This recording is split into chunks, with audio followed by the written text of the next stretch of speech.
it looks like everything's working. We'll just play this little soundtrack in the background and I'll get on to it. So, today I just wanted to have a little talk about Spyro. You know, I've been playing it recently, and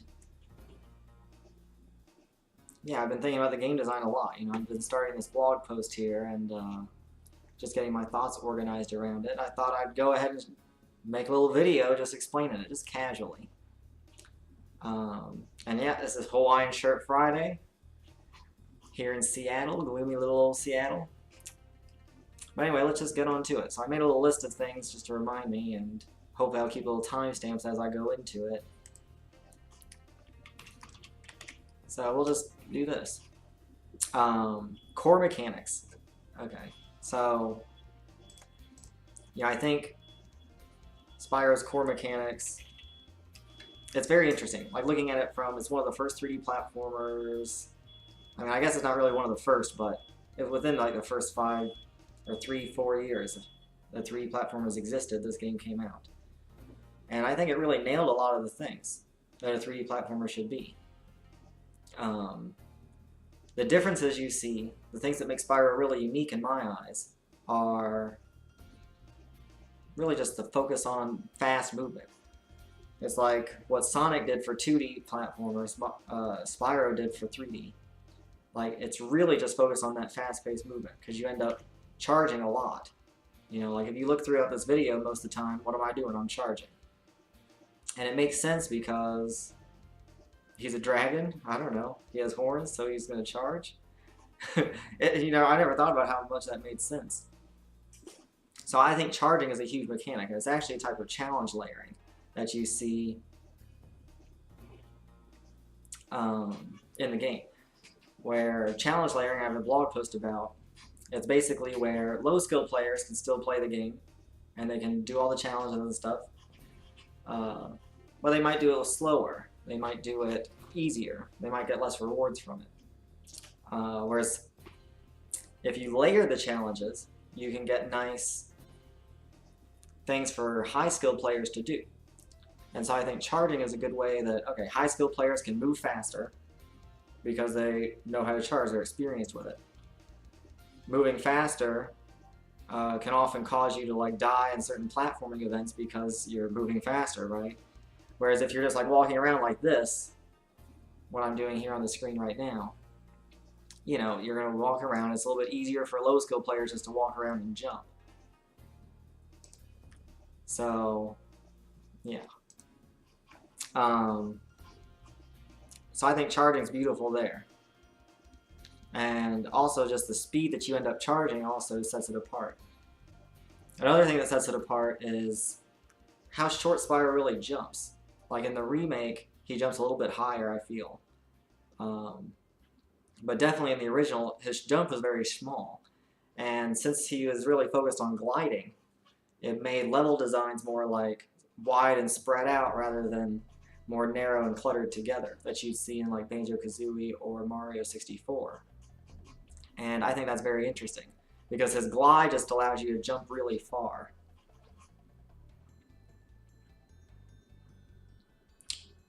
So yeah. Gliding, I think, is probably the most important part of the game. And it's not really emphasized as much as you'd expect. Charging is really emphasized. And you know, I just skipped straight to movement and abilities. But talking about health, you know, you see my face here twice, right? Talking about health, you know, Sparks is genius. Where is he here? Right now he's yellow.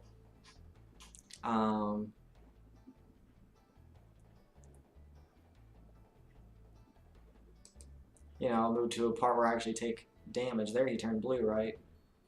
But, you know, I'm sure everyone knows, but Sparks turns yellow whenever you have full health. When you take damage, he turns blue. When you take damage again, he turns green. Then he disappears. And so whenever he disappears, what does that mean? That means you only have one hit left before you die, which I'm about to use that right here, I think. So Why is Sparks so genius? Well, back in the day especially, Sparks, or like UIs really like showed your health at the top. Like you'd see Banjo-Kazooie, there's honeycombs presenting it. You'd see like pretty much any game at the time. But Spyro here, like there's nothing on the screen at any time unless you collect a gem or something. They only show you something on the screen if it's a little bit important. And Sparks is just your way of identifying how much health you have without having to see a health bar constantly. And you see in the remaster up in the corner, they also like light the PS4 controller remake. That's according to Sparks color, which is a nice little fun thing, but doesn't really make that big of a difference because you don't even look at it most of the time. Anyway, so I think Sparks was just a genius thing to just always have it on the screen without hiding the information, and also to give it a little character. It's nice to kind of have something following Spyro around. I think people like Sparks, even though he doesn't even talk.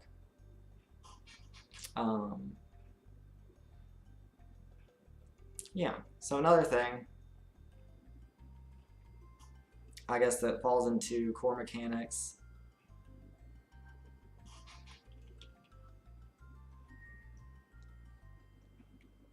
are gems.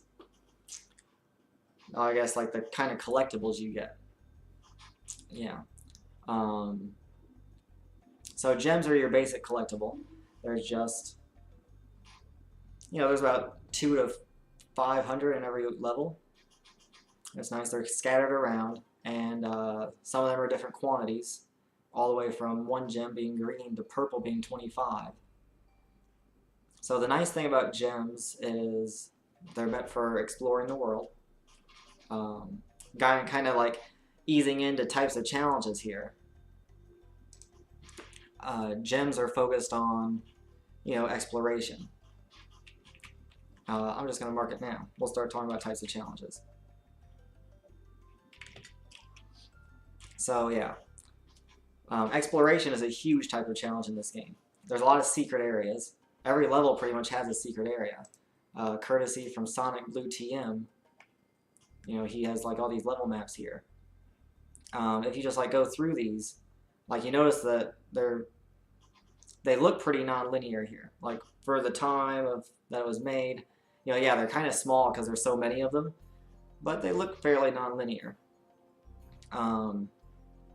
That is a look, but like there's these little like extra pathways and stuff that have little secrets, and a lot of the game is just built around this whole like concept of having secret places to explore. Even Toasty, hover zoom's gonna get in my way.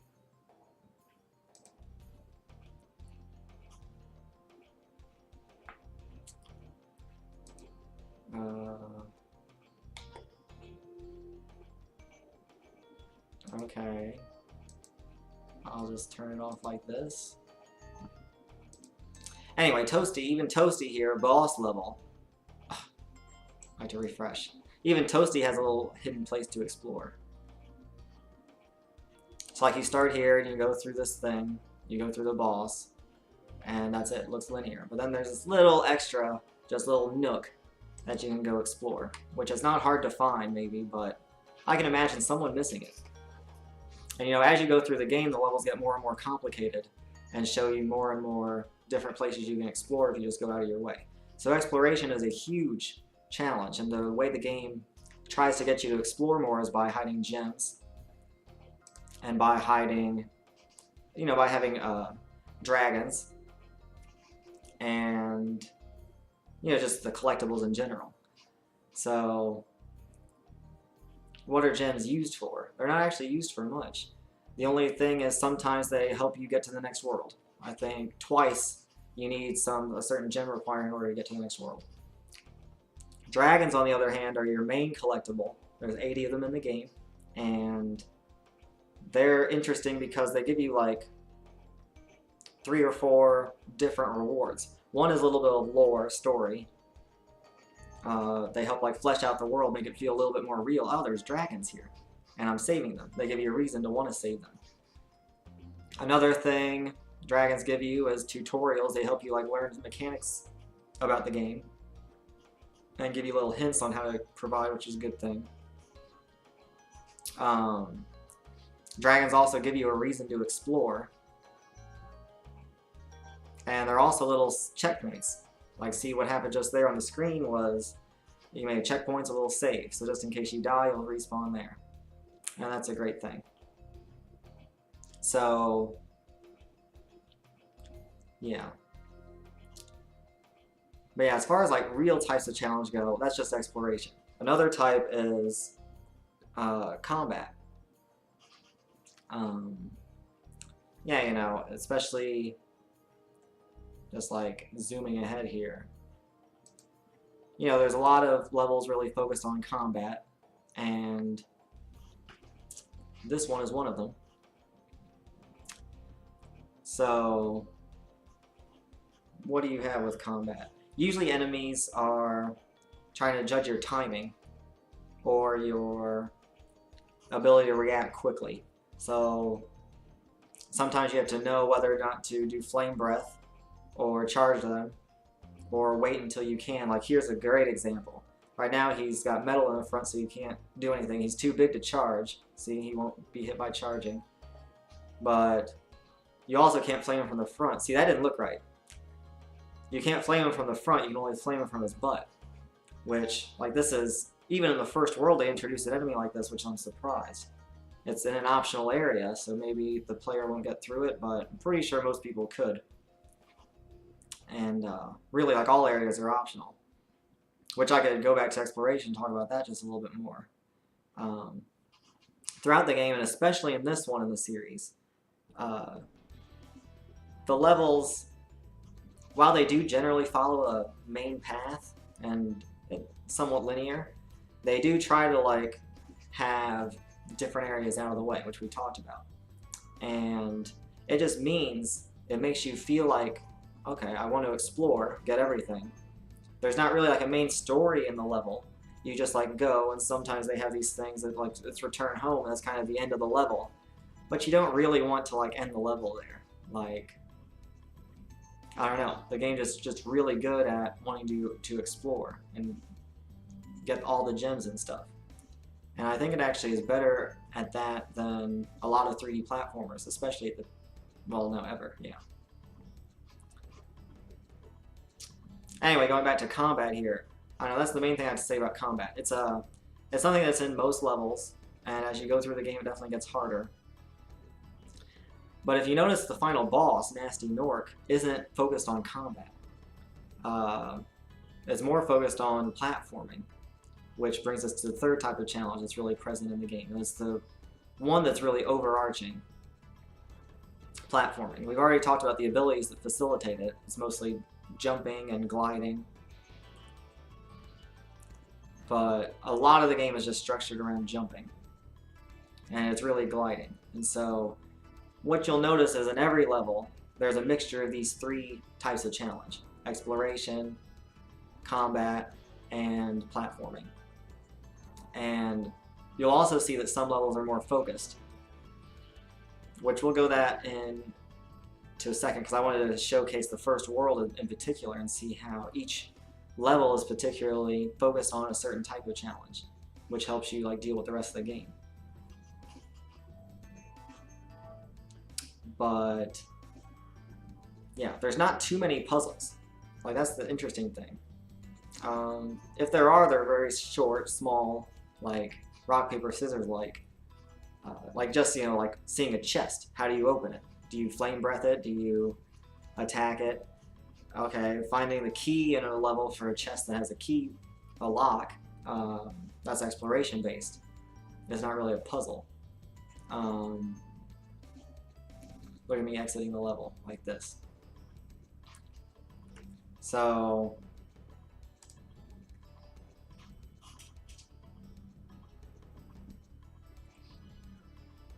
yeah, in some chests you can only like flame in order to open. It's kind of little, it's just a tiny little puzzle.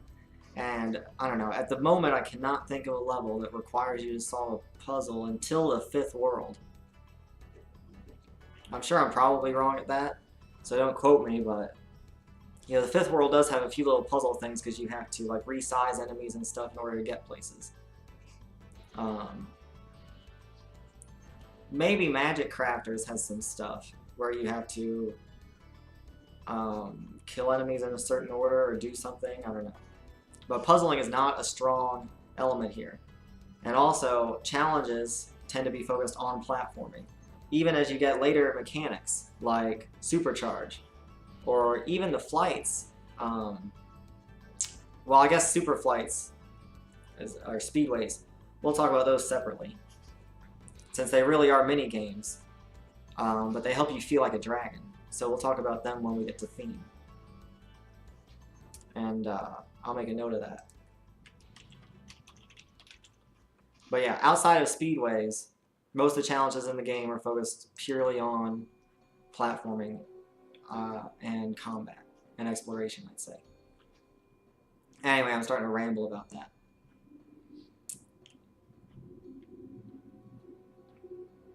Okay, let's just go through the level by level analysis, which I'll mark at 16.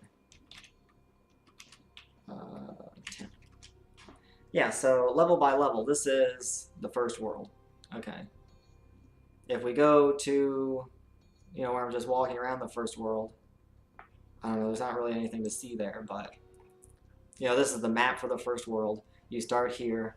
Your first view, which I don't actually have in that video, unfortunately, is basically the world in front of you. You can see these gems off in the distance, which is another important mechanic thing. Seeing gems in the distance helps you be able to know where you're going. It gives you a reward for exploring. It gives you a reason to explore. You know that, if I go over there, I'll get a gem, so it makes you want to explore more. And that is genius that they showed you the gems in the distance, even like just by little sparkles. And I think the remake kind of messes that up a little bit because it hides the gems, but they're still good at sparkling in the distance. You actually end up having more problems with gems in the foreground, being covered by grass and stuff. But anyway, so like the first world, you start here, you're gonna hit this dragon, like it's just there in the center of the screen, just waiting for you, and you're just gonna do it. He's gonna explain everything in the game, the problem, Nasty Nork, what you should do, stuff like that. There's another dragon right here to explain more about sparks and why going after these other things first is going to help you beat Nasty in the end. And yeah, like if you just explore like this part, this zone, which hopefully my cursor appears enough, you've got a level here, like for some reason they made this a trophy and reignited, or a skill point, yeah. Like gliding from here to here, it's a glide challenge. There's a jump challenge here. There's a charge challenge here because there's a gem robber that you have to chase. And there's a little maze here to like chase enemies. And there's also 2 enemies here for you to flame breath it and practice there. So even just in this first little area, there's so much. There's like every mechanic has, or every like of the core simple mechanics that you'll need in each of these levels has a little zone that you'll practice here. Jumping, gliding, charging. And you might not get all of them right away, which is perfectly fine, because eventually you'll go into one of the worlds that teach you more things, and you'll come back out and you'll say, now I know how to glide here, because now I practice gliding. Which I imagine that probably happens a lot here, and that's probably why they made it a skill point in the remake. Because the first time for new players, you're probably not going to be able to figure out how to glide there. But after you do Stonehill and especially Town Square, I think you'll figure that out. And for some reason I'm blanking on the name of this level. Like Dark Hollow or something. We're going to turn down the volume. Anyway, and yeah, the coin grabber here is a practice for... There's also another one in this part. But it's a practice for how to chase the egg thieves, which we haven't talked about yet. But the egg thief is just the epitome of charging.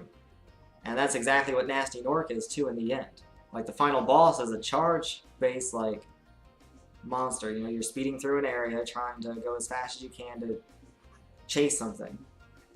Like that's exactly what these little gem robbers are. They give you a place to practice with it right here.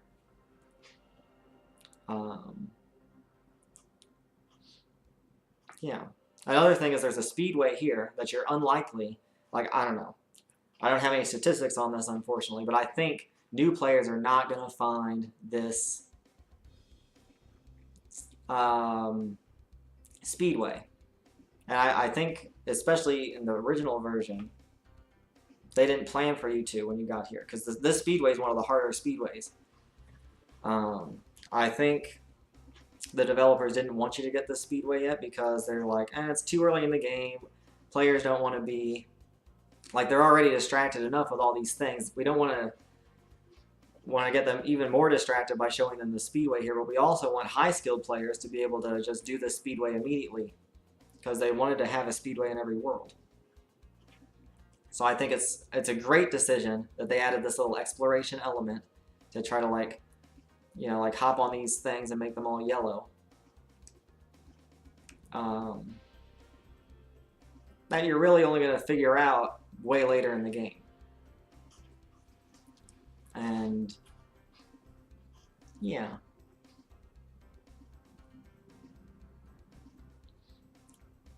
Meanwhile, you also have Toasty, which Toasty's hidden off in this area. And this is the boss level, so it's the hardest of the 4 main levels. And there's a dragon here who says, oh, you don't want to do this quite yet. And in fact, this won't even open until you complete one of these other levels. And by complete, I mean just find the return to home and jump through it. At least in the remake, that's how it is. I can't not remember if that was how it is in the original. But in the remake, that's what it is. And so you're really unlikely to get this to open until you figure that out, which you might never. Anyway, so I think it's a really good opening level. It's not too big either. There's a wide open area to charge through. This area where Town Square is focused on some jumping, maybe some gliding. So yeah, and this guy over here, to get to the next world, he'll say you need 10 dragons, which there's 16 dragons in this world. So that means that you really only need to do 3 of the levels. Well, actually, you really only need to do 2 of the levels, plus get all the dragons in this level, in order to get to the next world. And so that's not actually too many. It's about half of the challenges in the world. Although I do wonder what most players end up doing. Do most players end up doing at least all these 3 levels before moving on? Or yeah, and I have no data on that, unfortunately. But anyway, let's move on into Stone Hill. Stone Hill, like, talking about the world itself, like, not just the home level, but the whole artisan's concept here. Each level is focused on a particular type of challenge, at least slightly. Stone Hill is focused on charging. Town Square is focused on gliding. Dark Hollow is focused on combat. Yeah, Toasty is focused on flame breath in particular, and combat. Let's see. Yeah. Like, Dark Hollow is more about the... I don't know where I was. Dark Hollow is more about the... I'll just read this. The when to flame or charge an enemy kind of stuff. Whereas Toasty is more about flame breath.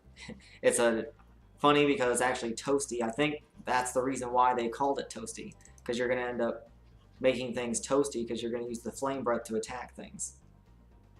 But yeah, it's more advanced combat focusing on positioning. So it's really only easy to die inside Toasty because there's no fodder.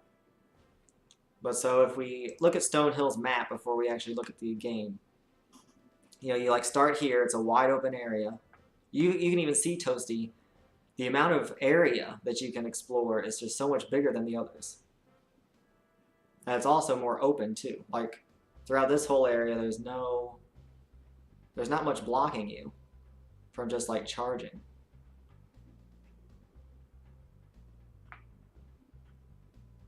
And yeah, like it's just a really wide open area. And I think both of these zones are wide open. This thing is meant to be charged through and show you that Spyro can go ahead and charge the metal crates He can even charge the flame ones too and just go around in circles and really practice charging. So I'm pretty sure that everything here is focused on charging, except for there's one glide that's required. And that is when you get to the top of this tower. Now we'll go here.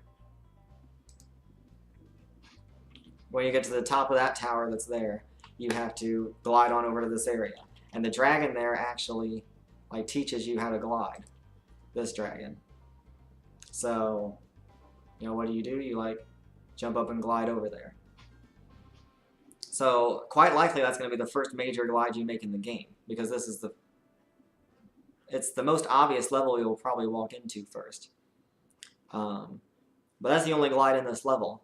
So I'd say that, you know, the rest of this level is really focused on charging. And there's even an egg thief somewhere.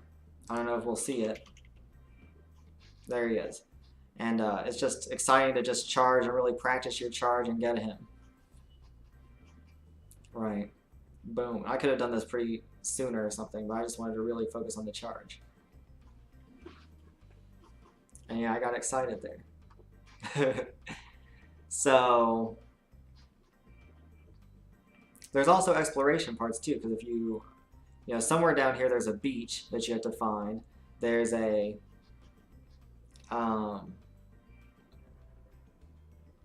you know, there's a key you have to find the chest and stuff. So this is really an exploration, charge-focused level, which is exactly what you want for the first level in the game, I think, because charging is one of the most important mechanics, if not the most important. I think that's all I have to say about Stone Hill. You know, if we like come back into the main world, we'll stumble upon Town Square. Town Square is my favorite in the first world. This guy tells you, you know, just go ahead and glide, you know. So this is likely your second glide. And yeah, these enemies are a little bit more complicated, but they're not meant to hurt you. Like, you're probably just going to charge into them, even though it's kind of scary. I do wonder what like a new player would do. You can't jump up there, right? You jump, jump, jump, jump. Then you explore this area a little bit. You see, and then you just jump, you glide over here. Notice, like, for this glide, this is a much harder glide, or it's a little bit harder than this one, the one that we came from. But it's also got a platform underneath, so it's not too dangerous.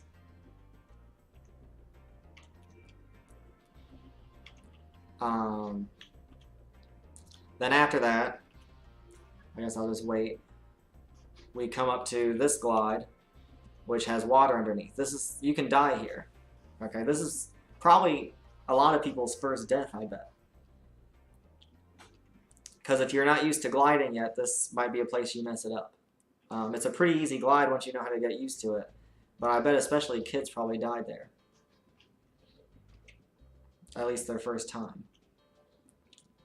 And then your reward as soon as you get done gliding there is a dragon. Which he gives you a cake too. Thanks for releasing me. Like, wow. What a reward for a glide. The game's teaching you early that it pays off to glide. And, you know, here there's a little bit of combat. But again, like these enemies, I don't know, in the stream I mentioned here that I wasn't doing that well. But none of the enemies even hurt me. I was still getting used to, like, the new type of... Like, because Reunited still feels a little bit different than the original. I was still getting used to that here. I made some mistakes, but I never got hit. So, like, these bulls are made to look threatening, but they're not made to hurt you. I think.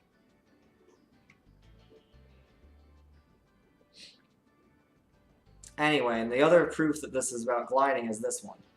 Right? You hear the egg thief up there. You're like, how do I get there? There's that platform there. You glide over. So this one really rewards you for being able to glide. And that's probably a really hard glide to make for a newcomer. But then if you thought gliding was over, it's actually not, because there's also this platform to get to. And then there's another platform to get to that is a dragon at the end. So 2 of the dragons here are rewarding you for gliding. And the egg thief is also rewarding you for gliding.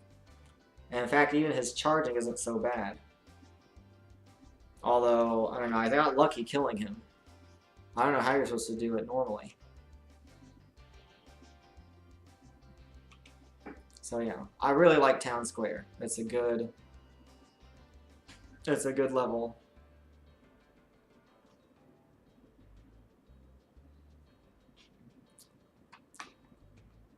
Okay, then we get on to Dark Hollow. Is that what it's called? Yeah. So Dark Hollow is enemy focused. Like you can see here already, there's like more enemies. You enter, there's an enemy here. He has a shield, so see how I couldn't flame him? Because he put that shield up. You can flame them sometimes, but as long as the shield's not up, which is a great way the game is starting to teach you, okay, metal means use your head. Metal, use your head. Okay. Skin, use the flame. They also somehow try to teach you that big enemies can't be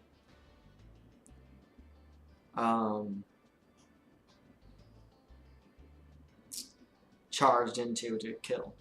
Which, I don't know, maybe one of these dragons says that? I'm actually not too sure.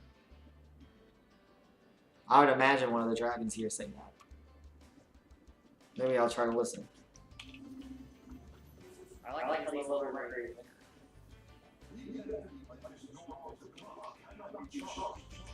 Yeah.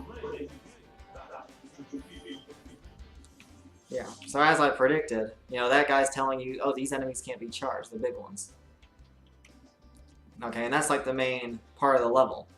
Which, if you notice, like, just from getting from the beginning part of the level all the way to here is pretty simple. The enemies are hard, but the path is not really challenging it exploration-wise at all. See, like, this is a nice little hidden area. But the other reason why this one's focused on combat is because of something I already talked about. Is this guy, right? He can't be charged because he's too big, but he also can't be flamed because he has metal. And so the game already is doing this kind of like combining mechanics together to synergize new gameplay types of things. And trying to figure out that you have to flame him from behind is a really interesting idea. And I'm surprised they do it this early in the game. But this is an optional little area inside the level, so maybe it's not so surprising. And I actually like that it's in an optional area. I mean, most of the game is optional, right? So, like that's the difference. I'm going to talk about it later, but in comparison to Riptos Rage or Year of the Dragon, this game's a lot more non-linear in the sense that there's less required content. You're more free to like choose what you want to do. Whereas, you know, in Riptos Rage, you have to complete every level in order to get to the next world. Where complete means get the talisman. Go along the linear path to get the talisman. See there, like I didn't know that the rolling mechanic existed, and I just rolled off. Which I don't know why the rolling mechanic exists. You rarely ever need to use something like that. Which I didn't talk about as a core mechanic because I forgot about it.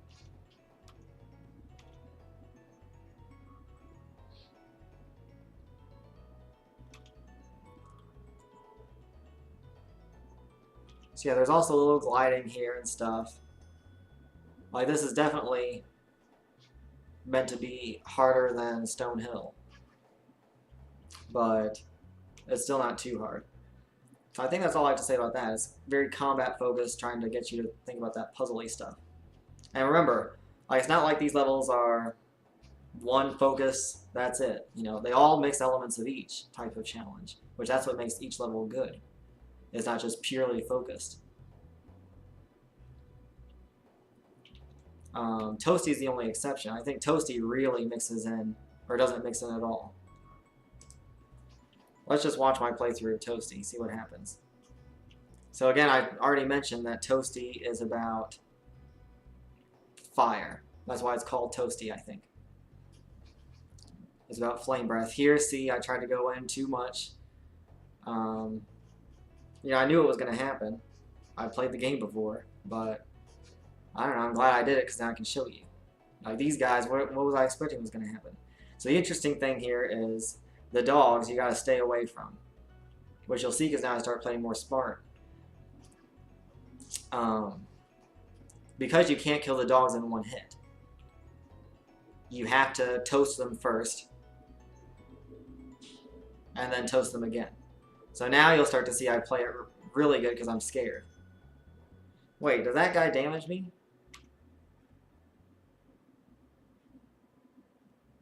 Okay, that didn't damage me. I'll say this what got rid of sparks.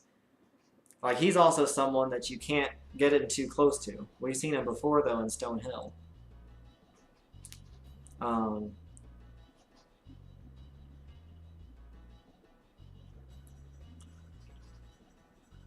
You know, one thing I want to see is, does Spyro have a shadow under him?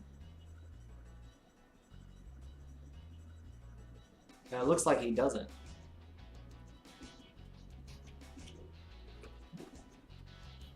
Like, in a 3D platformer, putting a shadow under the character is really important, so you see where he's going to land. But I think maybe they didn't include it because Spyro is very focused on horizontal platforming rather than vertical. So it's really hard not to know where you're going to land. Anyways, like, these enemies all here are really challenging. Like, new players are definitely going to die.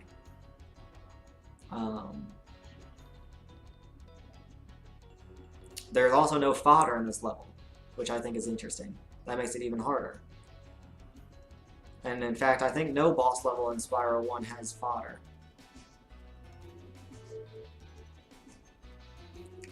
It's definitely not very exploration focused because you can tell this one's the most linear of the first 4 levels.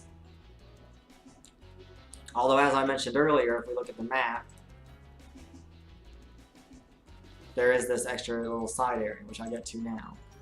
After this dragon, I go back through here. Let's see how hard it is to see it. Yeah, so it's kind of difficult maybe. I don't know, I think most people would probably get it. And it's pretty. But yeah, see, I'm surprised I didn't die right here. Look. It's close. And also, since the dogs jump, it makes it so that you have to jump too sometimes. If you want to get them twice, it's easier to jump and kill them. Very clever game design, I think. Like, I almost think it's almost too hard for this early in the game. But I think they might expect most people not to do Toasty the first time through because it's kind of hard to figure out how to get to it. And realizing Toasty is a chicken gives us a nice segue into our next topic, the theme. A lot of Spyro is meant to be like whimsical and like absurd, and a chicken on stilts. That's very absurd. You know, and then you're rewarded by just going home, you know. It's a really good level. I do wonder if it's too early in the game, though. Because it mixes a lot of, like, jumping and fire breath, actually. Okay. Let us see. Yeah, I'll post this. It'll probably end up being 2 or 3 posts. But level design is focused on linear paths. Like, as I was going through this, you know, I said there's like optional paths and stuff. But, you know, besides the home world, every level has like I mean, this one really is open. This one's fairly open, although there's a linear path from where you start to the home. This one is very a linear path, right? Boom. But it's also got this optional route, which is nice. As you go further through the game, though, when the levels get more complicated, you see more linear paths. This one's a good example. I don't know where you start here.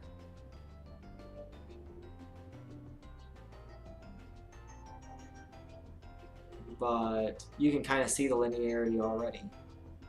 You might like loop through the level maybe, but you know. Um, I more so say that the second two games are more linear. And like linear is not a bad thing either. It's just meaning that the way the level is organized is linear. It doesn't mean the level is bad. I mean, I think that actually serves it well. If you look at Mario Odyssey's game design, which I think at this point in time is the pinnacle of 3D platforming, game design at least. What do they have? I have a blog post about it. They have linear challenges that like take you through the main story of a level, but then they have this wide open area for you to explore too. And I think Spyro is actually straight up. It's the first game and one of the only 3D platformers I've ever played that starts to get that Mario philosophy in things. You also start to see it in Mario Galaxy, these like linear levels. They're more hidden by the fact that they have some more things to explore. And like 3D Land and 3D World are very linear with optional areas, like a lot like Spyro, but they're not presented in a way that makes them look as 3D platformer-like. I won't digress too much there. I just think that I like Spyro's level design, especially the first game in particular, because it's focused on platforming.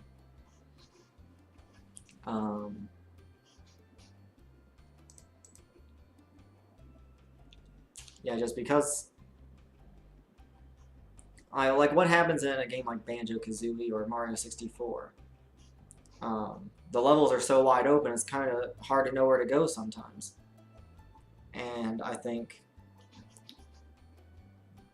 while I prefer Banjo-Kazooie to this, that's mostly a personal preference.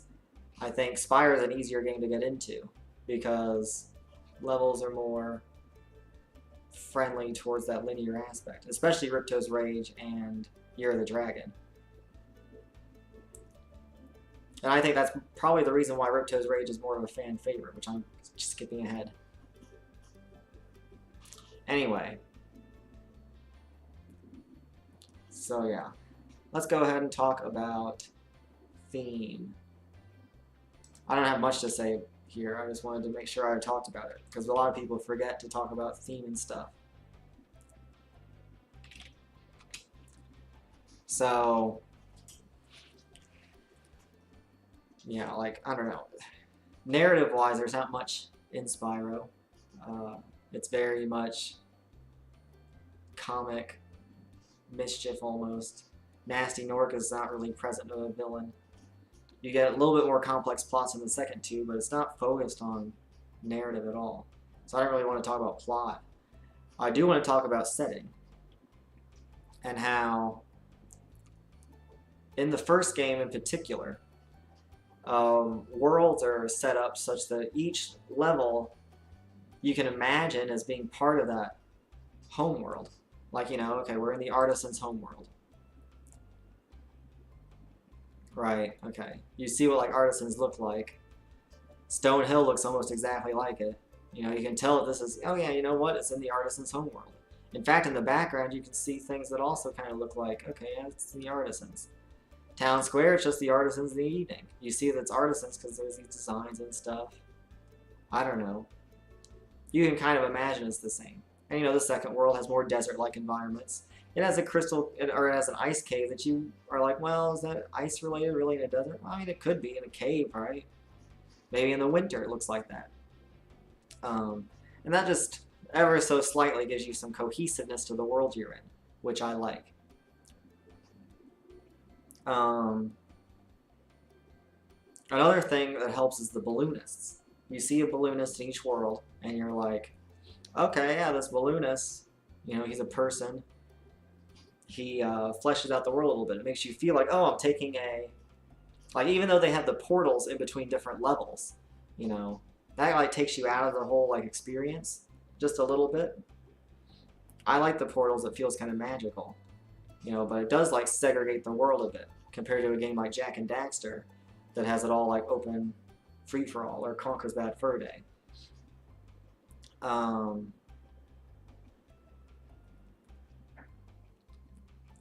The balloonists, though, give some life to the world, and so do the dragons. You meet the dragons here, especially in this game, you can tell that they're like artisans. I haven't been through the whole game yet, so it's hard for me to say how they do that, but I think they do try to mix in that different theme in each world. The dragons are from that world. They're really like of that theme, and I think that adds a lot to a game, very subtly, when you don't just throw random things in. Because like if there's anything about the theme in Spyro, I'd say the theme is something about being whimsical and almost nonsensical, and you know, you're this little tiny purple dragon, right? It's very nonsensical. It's not what you'd expect a dragon to be. And Sparks doesn't really make sense that he's your health, it just exists. And so to see a world that just like is so magical, but still cohesive too, is very nice. And yeah, I put speedways here just because I think they fit into the theme. One of the themes of the game is to be a dragon.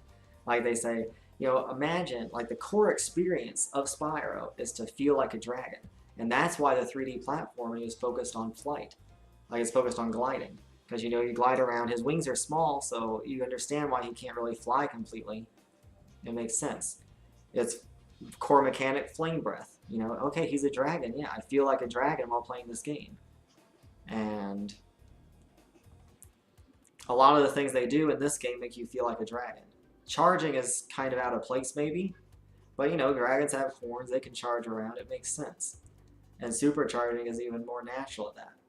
And so that's why I've put speedways here, because speedways, you know, they're these levels, they're flight levels. Like when you think of a dragon, you think of a dragon soaring through the sky. So what do? They added these speedways. They're mini games. Like that's exactly what they are. They aren't platformer mechanics. So it's interesting how this is the only thing in the game, the only type of challenge that's more of a mini game rather than platforming. And whenever I say only, you know, I'm probably wrong, but you know, so don't try to like say, oh, you're wrong. You know, who cares, right? For the most part, this is the only mini game like challenge, especially when you compare it to Riptos Rage or Year of the Dragon, where most of the challenges tend to be mini game like challenges. And so you might think, okay, well, they spent extra time coding this, that must be effort. They spent, you know, it like takes you away from the main point of the game. Yeah, true. So why they add it? It's because it makes you feel like a dragon. It makes you feel like you're flying through the sky. It matches the theme of the game. And I think that's where Riptos Rage, you know, as we like start getting into it, I guess. Let's just do it.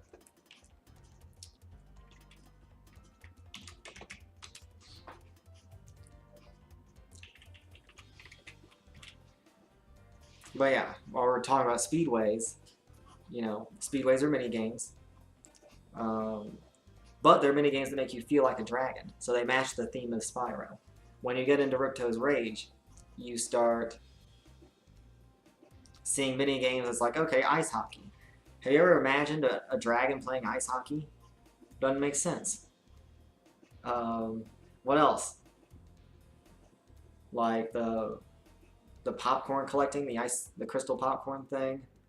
I don't know, you know. A lot of the mini games in Riptos Rage tend to feel contrived, and I think that's why they definitely don't work. They also don't support, not only do they not support the theme, they also don't support the core mechanics either. Which, yeah, it's true that speedways don't support the core mechanics of Spyro, but they support the theme, so it makes it feel alright. And like, speedways are not my favorite part of the game, but I'm glad they're there. They serve a different type of challenge, they mix up the gameplay a little bit, and they make me feel like a dragon.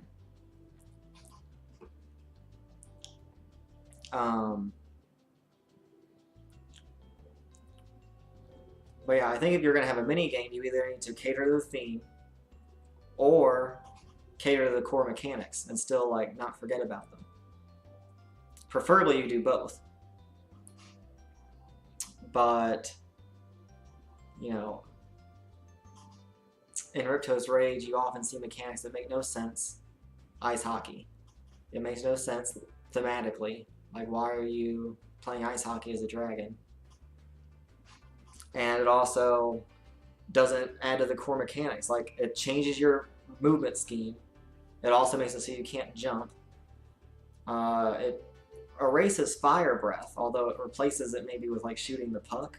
It's not like fire breath. It's a different mechanic because it's like long range shooting rather than short term, which is what fire breath is like.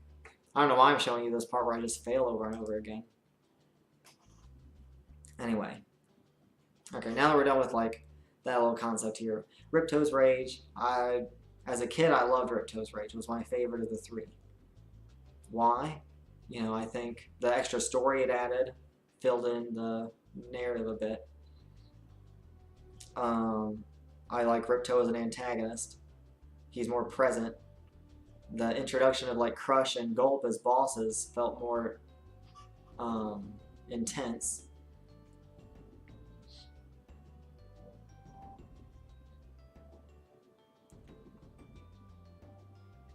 Yeah. Those are the things. I think as an adult, I definitely prefer Spyro the Dragon, the first one. And I think the reason why is Riptos Rage is pretty good to play the first time through. It's linear focused. You know, you have to complete every world in order to... You have to get the talisman in every world in order to get to the next... Or every level in order to get to the next world, right? In order to face the boss, which that forces you into each level. It also gets you to go through, you know, the challenges they intend you to like kind of scale you up through the game. And there's still side areas that are usually minigame focused, although some of them do test your platforming skills, like in Hurricos, there's a nice little platforming thing that helps you get better at gliding and jumping. And they also have another minigame there that helps you get better at charging, even though it's kind of silly.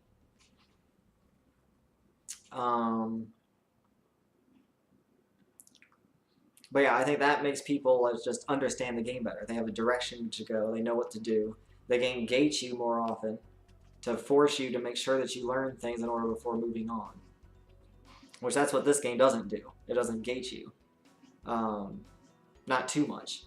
You know, like you only have to complete half the stuff. Like, in order to move on to the next world here.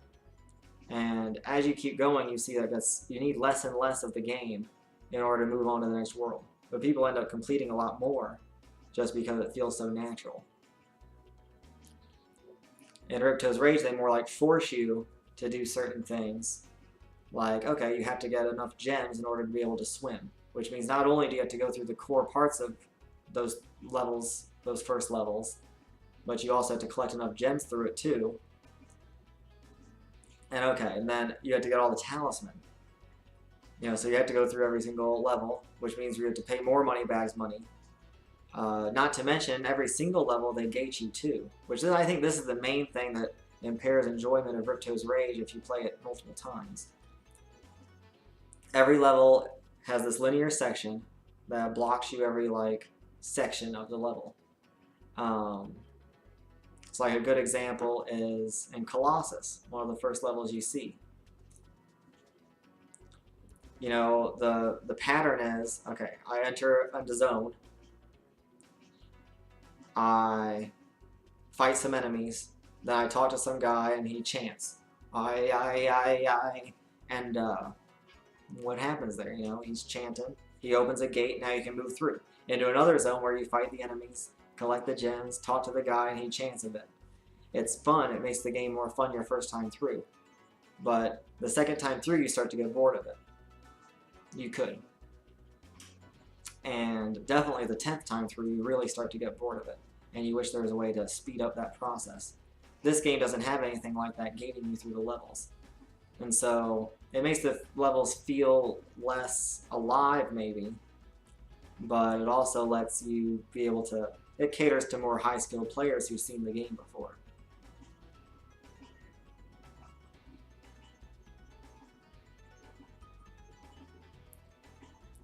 So, yeah, another thing that we kind of talked about before related to theme is how Riptos Rage Well, how in this game, levels tend to be more focused in each world. They tend to be more about what each world's about. You know, desert or magic or um, dream trippy things, or that marshy area, you know. In Riptos Rage, they just kind of throw levels together in the world, which isn't so bad, but it is well, I don't know if it's noticeable either. If you don't pay attention, it's probably not. They get away with it because portals allow you to, but you know, in one level you're here in like a tropical idle springs, and the next level, it might not be tropical, but you know, it's kinda. I feel like it's Caribbean influenced. And then in the next level, you're in Colossus, which is like an ice tundra thing. And it has nothing to do with like Summer Forest, which is the world you're in. And it is off-putting, but it doesn't bother me too much. But it is just something worth noting that Riptos Rage chose to use plot to make the story feel more alive and the world feel more alive. Whereas Spyro the Dragon used just natural gameplay. Like, I think finding dragons, seeing them over, just having the balloonist take you from one level or from one world to another makes the world feel connected rather than just like spinning and teleporting into another like disconnected world.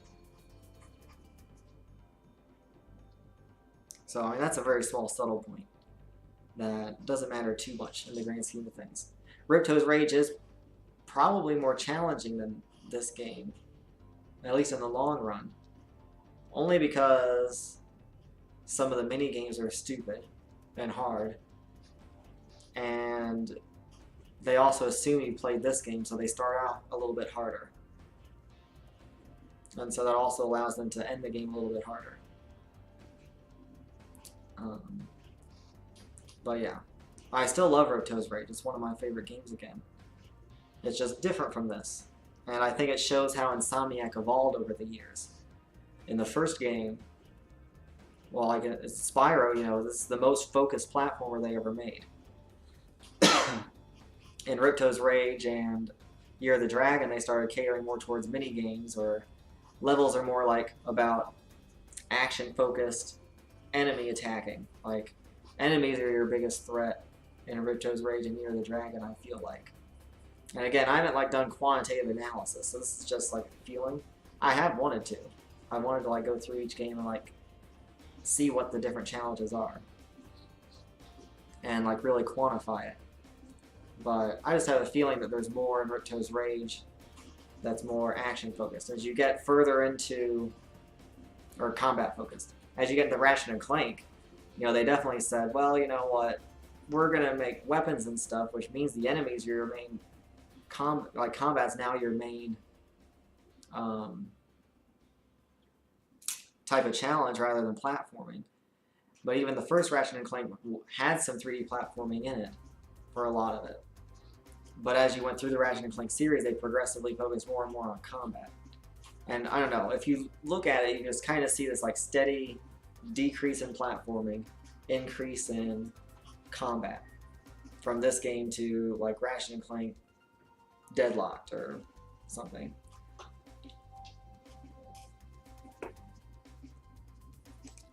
So yeah.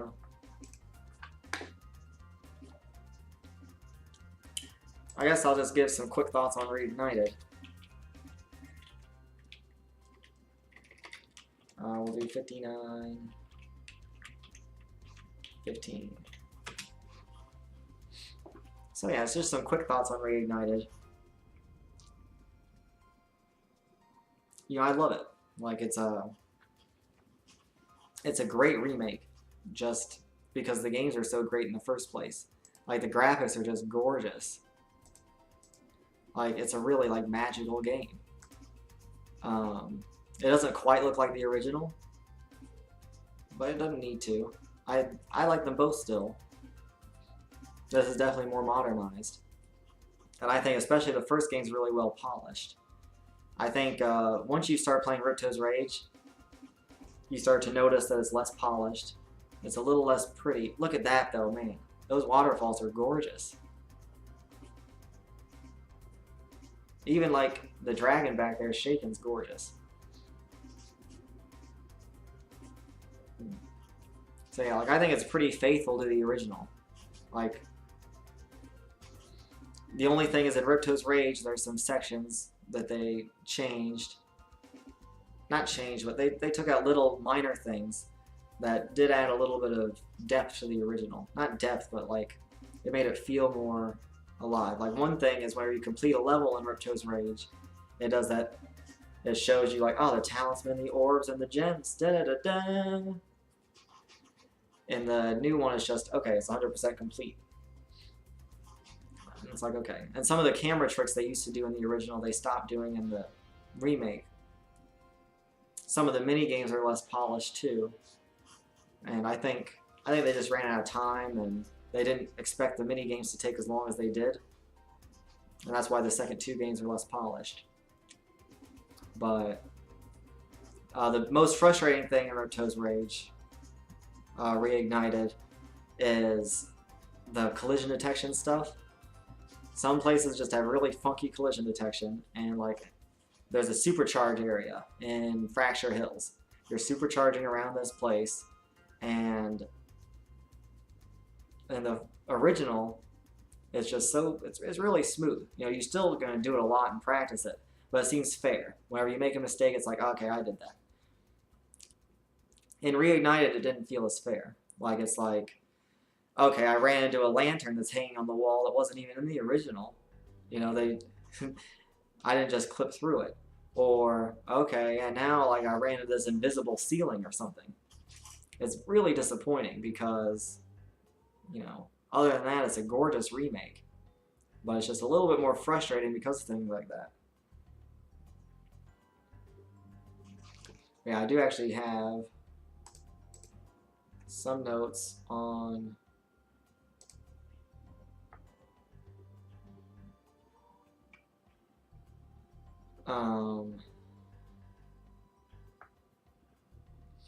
these are not filtered, so if there's anything here that you see that's annoying, oh boy, don't blame me.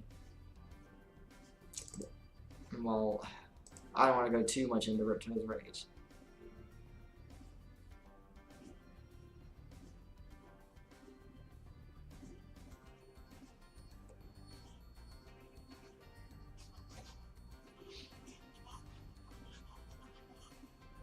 Yeah, collision detection is just unforgiving.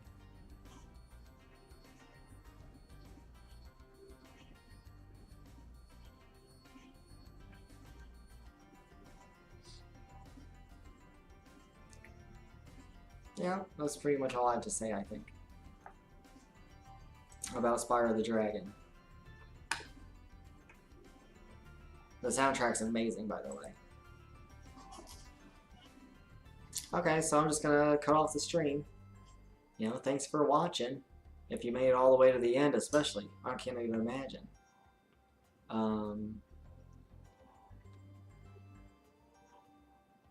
So yeah, look forward to my blog posts and peace out. Whoa! Peace out.